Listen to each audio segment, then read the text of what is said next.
So again, my name is Ronnie Molles. I'm president of Molles Life Services, and now I'm going to talk about two things, going to kind of smash them together.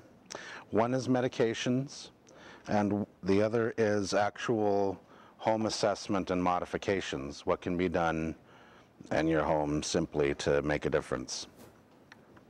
Medications can make you dizzy or affect your vision. Some medications can affect your blood pressure. If you're on a diuretic or a blood pressure medication specifically, then your blood pressure can drop at certain times of the day, which that can make you feel dizzy and can lead to a fall. And in nursing, there's times where we need to check somebody's blood pressure laying, sitting, and standing, because there's such a difference, and you need to know if the difference is too great, so that person might be at risk of something else happening. So sitting at the edge of the bed, giving yourself a couple of minutes just for your blood pressure to get normalized before you stand up is real important. We talked about needing to go to the restroom, say in the middle of the night. There's a couple of things that really can be done. If you happen to be taking a diuretic, maybe your ankles are swollen or something, and you need a water pill, as my grandmother called it.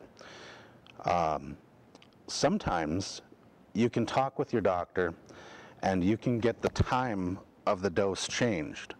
I worked with a man who really never slept more than about an hour and a half at a time at night. He was constantly up all night because he had to run to the restroom. And when it's the middle of the night and you're tired, sleepy, it's dark.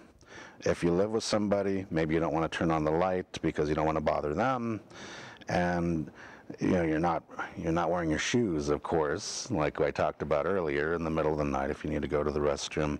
So there's a lot of factors that can increase your risk of falls, and that was the case with this man.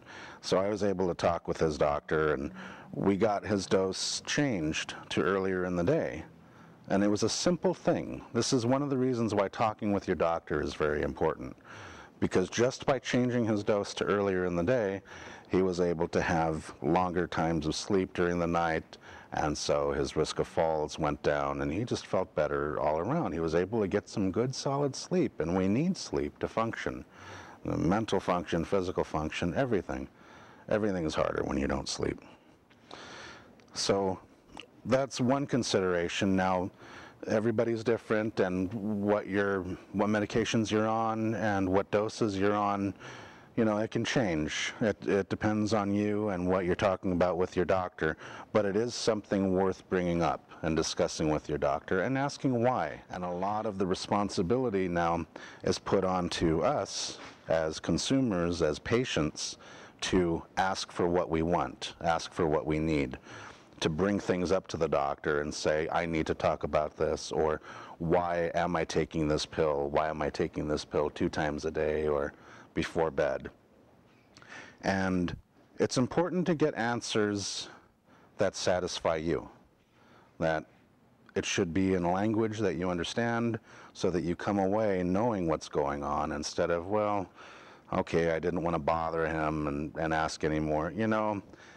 As a nurse, I try to go as far as I can to explain things to people's satisfaction. That's the most important thing, because I can talk and talk and talk, but if the information isn't understood and somebody gets hurt as a result of that, it's not worth it.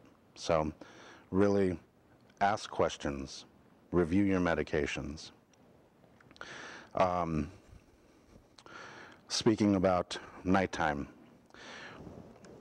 moving into home assessments, as I said, we are certified aging in place specialists, which is a designation that also called CAPS, which was created with the AARP and the National Association of Home Builders. And what it was is a certification for aging in place. We see, based on studies, and the AARP did a really wide study called Fixing to Stay. They published their results in the report called Fixing to Stay. And it said that most people wanted to stay in their homes. They didn't necessarily want to move to a nursing home or even a smaller place, like an apartment. Though sometimes that's the best thing. If a house is getting too big and there's floors that aren't doing you any good, moving to an apartment someplace on the first floor is a good idea. But people prefer to stay in their homes than to move into an assisted living facility or some other kind of situation where you're living with a lot of people. And that's one of the main ideas behind aging in place and being a certified aging in place specialist is we go in and assess somebody's home to look at everything from how wide doorways are. The standard doorways aren't really wide enough for somebody in a wheelchair to get through. If their hands are holding on to the armrests, you're going to bruise your knuckles or worse.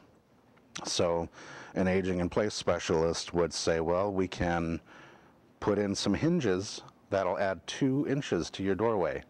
They're specialty hinges that make the doors swing out a little bit more. I like that. It's a simple solution to a very common problem.